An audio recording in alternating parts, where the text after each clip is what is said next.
Welcome back to Jacques in the Garden. Today we're going to be stepping back in time and doing something a little bit more controversial, which is double digging this garden bed right here. Now, double digging is how I started gardening. Every single garden bed I set up at the very start was double dug because I believed it was the best possible way to do things. And frankly, it's because I just read the book, How to Grow More Food Biointensively by John Jeavons. And it was such an inspiration, it's actually what drove me into gardening in the first place. But ever since that first year, I actually haven't double dug any beds. And I'll say this, the first year, fantastic results. Every other year since then, still great results, but every once in a while I get a bed like this one here that just seems to be languishing. And I've tried a lot of different things, the no-dig approaches, such as layering tons and tons of compost and mulch on top.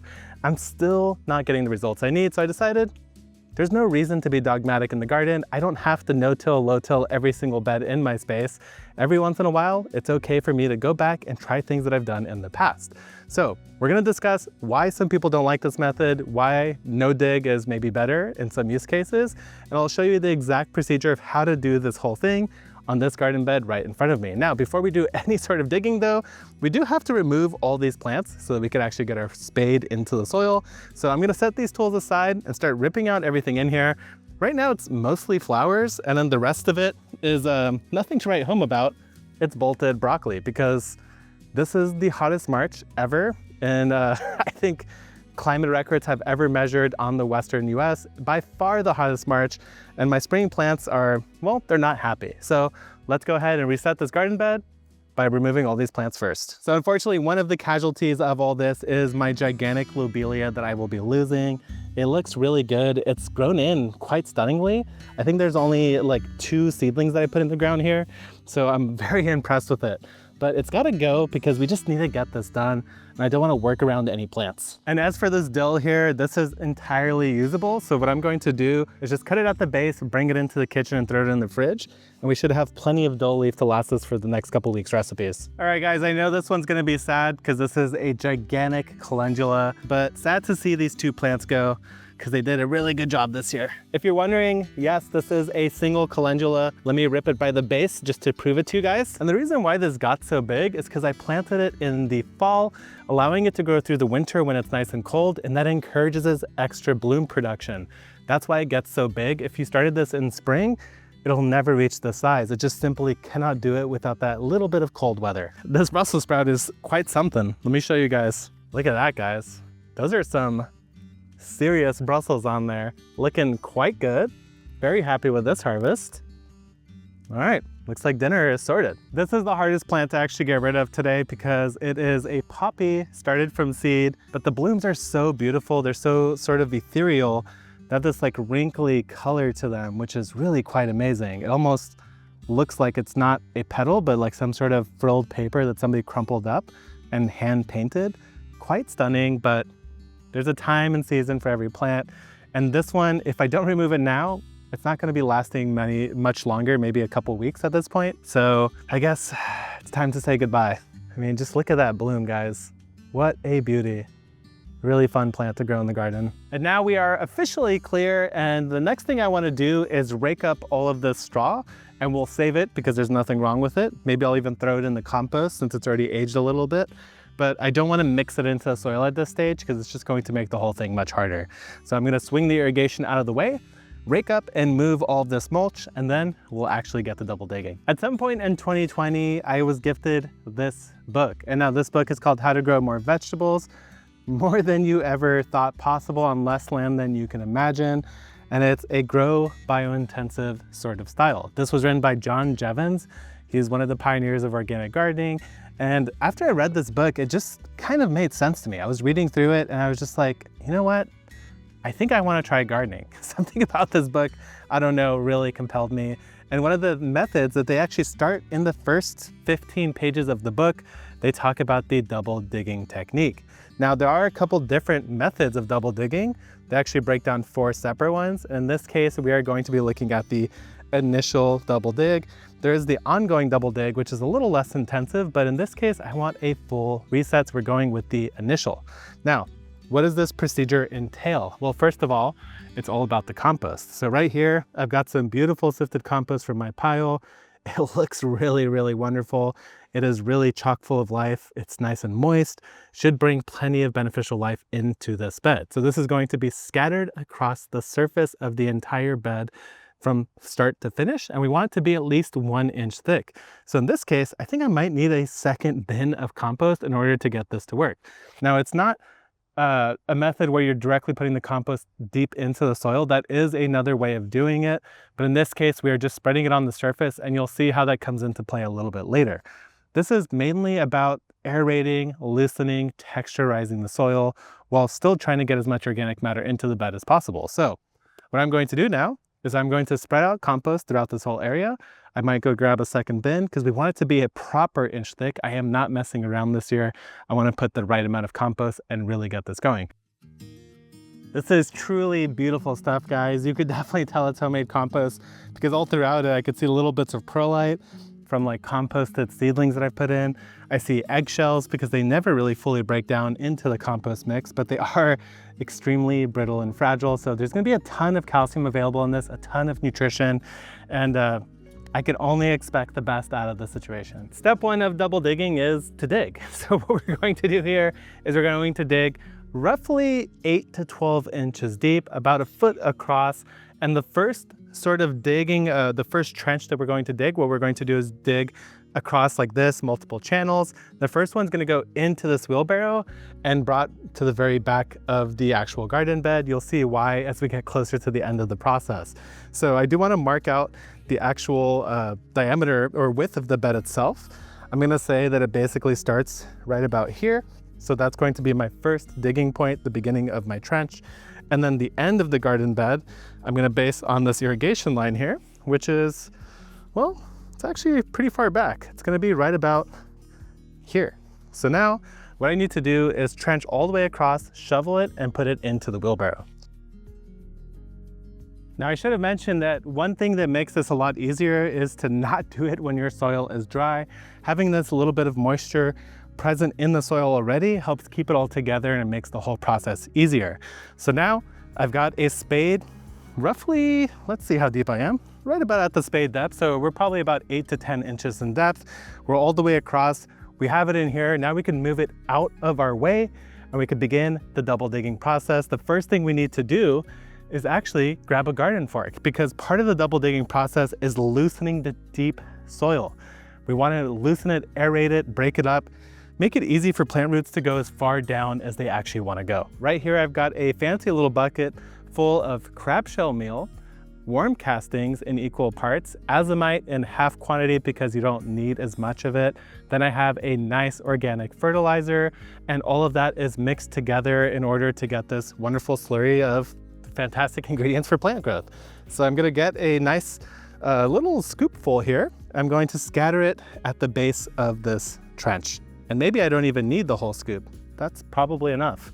And then since I'm already here, I will actually scatter a little bit of compost, almost to the point where it's like meaningless. This level of compost is almost nothing, but just so that I could cover up the bottom and guarantee that I have some of these beneficials and organic matter deep down in the soil. Now, the next thing we're going to do is take a garden fork like this one here. And then what I'm going to do is fully push it into the bottom until it bottoms out, or as far as I could go easily.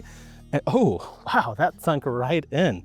So what this tells me is actually something interesting, which is that my soil is not compacted. The fact that that went in as easy as it did is actually kind of incredible.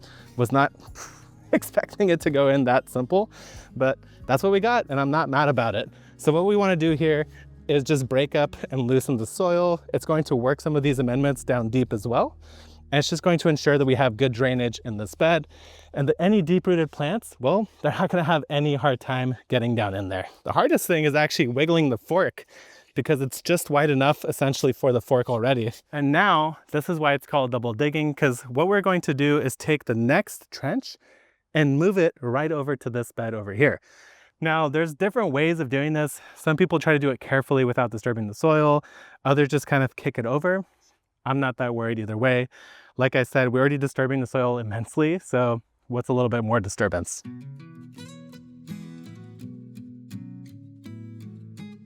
So it's not a perfect process. It's actually quite physically hard to do this. And what you're going to notice is the first trench, really nice, really clean. The second trench, maybe a little bit more sloppy as it spills over. So I was like on the fence of trying to move it all as a single piece, but I decided it's probably no big deal. So in this case, I'm sort of texturizing the soil entirely, which means that I'm breaking it up. And that's just essentially making sure there's no clods, making sure that everything in there is shattered. But I'm not like trying to do that. I am going to do it a little bit, but I don't want to fully pulverize it. I just want to break it up a bit. Now, one thing that we do want to make sure is that we're not trampling all the soil that we just loosened, because we're not trying to get compacted soil here. In fact, we're trying to do the opposite. We want nice, loose, friable soil. So what you'll see me do in a moment here is as I build out these next couple rows, I'm gonna put a board down so I could walk on that, and that'll distribute my weight and lead to less compaction. Now what I wanna do is show you the benefits of using a board in this process. It should lead to less compaction overall, and also just make this whole process a little bit easier to visualize for yourself when you're doing it, and also for you just watching it right now. So what I have here is just a random scrap of plywood. If I had a slightly longer piece, that would be ideal. But what I'm trying to do here is basically get the width of the spade that I'm using, that I'm going to stand right on top of the board like so. And what this does is it makes it a template. So now I could start with my edges like I normally do. And then I could go up right against the board like so, and just press straight down. This will make it much more repeatable. You don't have to worry about digging too big of a trench like inconsistently as you're going down the line. And it just is more satisfying, honestly. So now I could even use the board as a little kick pad by going down and then stepping my weight on the board to flip this trench over. All these horizons are now not where they once were. But I'll tell you what, I don't care about this soil here. This is so compacted. It is all clay. I'm surprised that it has as many roots as it has, but it feels like almost like a cement. So I'm actually really happy we're doing this. I think this soil here, deep down, it may not be compacted, but it's definitely not what I want to see in terms of tilth. I want a nice, fluffier soil, more like this, rather than like something that comes up as a single, like almost rock. I almost forgot the most important step, which is the fork, the double dig. This is what's loosening our soil down low and making sure some of that amendment gets worked a little bit deeper. So at this point, I'm about halfway down the bed and I am feeling tired. This is substantial work. It looks like a little bit of a mess up front here, but I'm not worried about it. I'm trusting the process, and I guess I'll meet you on the other side of this bed.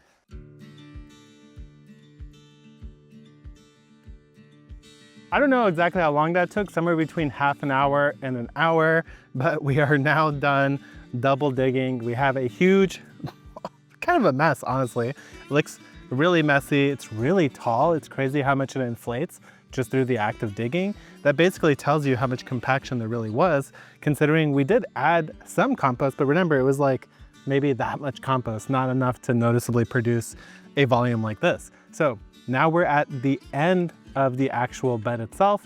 And what are we gonna do? We have a channel, but we have no soil to fill it in. Well, that is where that initial wheelbarrow comes into play. Remember, we scooped up the first trench, threw it in a wheelbarrow. That is going to get dumped in right here at the end of the bed.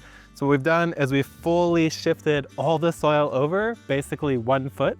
In the process, we've amended the subsoil, we've added compost throughout, and this, in theory, should now produce the best possible results out of this garden bed. So I'm gonna get that wheelbarrow, dump it in here, and then I'm gonna talk about what I wanna do next to clean this up a bit. The final step I want to take right now is to basically deal with all of these giant clods. Now, there's no way I'm going to break all of them, and honestly, I don't even know if it would be beneficial to break all of them. I just noticed a piece of broken glass in here. So that's the thing with urban soil. You never know what you're going to find when you're digging in your backyard.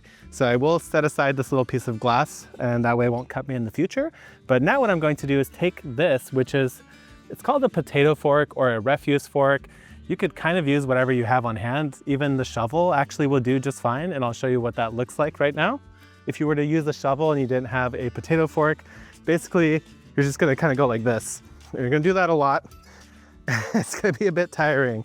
So I would recommend having something like either a potato fork or even a classic garden hoe would actually be quite good at this, and maybe I'll even go grab mine.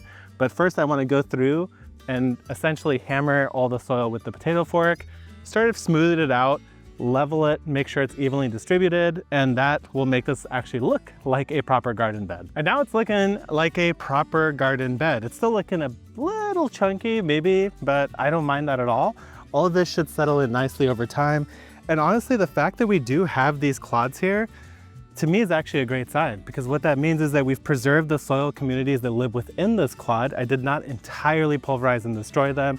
So now they could continue to live, and hopefully they're not in the wrong section too bad. And what I mean by that is generally things that live 10 inches deep in the soil don't want to live on the surface of the soil, because at the surface you have more oxygen. So things that like more oxygen tend to live there. Things that prefer less oxygen tend to live further down in the soil profile. So at this point, this bed is effectively done. But what I would like to do to probably overdo it maybe and supercharge this to the max is I want to sprinkle one more light layer of compost on top. And honestly, one of the main reasons I'm doing this is because I have a lot of compost on hand. I just finished rebuilding my compost bins, and in the process, I basically developed 6 cubic feet of compost, and that's a pretty substantial amount. So I do have some good compost on hand, and I'll basically scatter it in a little bit, and then we'll move the irrigation back into place, and then I'll see you guys tomorrow. So yesterday we fully rebuilt this bed, and I want to show a quick example of what it's like now the day after. So we should be able to easily take something like a bamboo stake here and just plunge it into the soil with very little resistance. So I'm going to just use a finger here, just a single finger, and I was able to easily go about 18 inches. So if I were to actually use my whole hand here, see how far I could get, that's pretty good. Not bad for a penetration test into the soil. So if I were to take the same stake here and try to push it into my native soil here that we didn't work on, with all of my weight, I was able to get maybe 6 inches instead of getting something like 18 inches into the well-prepped soil bed. So that is what we want to see. Nice, easy penetration. That's exactly what the roots are going to do in the soil. So the last thing we have to do here though is protect this bed. We can't leave it exposed to the sun, especially since we put so much compost on it. We don't want this compost to get killed. When the sun hits the surface of the soil, it's not just drying it out and heating it up, it's also going to be effectively sanitizing it using UV, and compost is a living material. So we don't want to let this entire thing go to waste by dumping all this precious compost on it and just letting it bake in the sun. So the last step here is one that, even if there's nothing planted in the bed, I would say is absolutely crucial, and that is to mulch this bed. I want it entirely covered in straw. That way the compost isn't getting cooked, the soil isn't getting heated, we're not getting evaporation. It's already pretty warm here in San Diego, so I want to make sure that this bed has the best possible chance for success. So yes, it is a little bit annoying to have to bury all your irrigation lines and then transplant through the mulch, but it's really worth it, because otherwise, why would we even bother making this compost in the first place if we're just going to let it get killed by the sun? So that's pretty much it. At this point, this bed is supercharged, it's amended, it has everything it needs to get growing, and now I just have to figure out what I want to put in here. I'm very tempted to just put tomatoes and peppers like I always do, but I might slow down, take a second to think about it. I did start a lot of seeds recently, so we have plenty of options, but for now, I'm not going to plant it today, but I will end up mulching it. Let me know what you think about this double digging. Was it a wasted effort? Is this just stupid? I should just be doing no-till practices. Actually, just to sort of caveat that point here, let's go ahead and take the same bamboo stake. See if you guys could see that on camera here. I'm gonna go right into the garden bed right next to it that I haven't done any work on whatsoever. It's just been planted as I always do. So single finger test.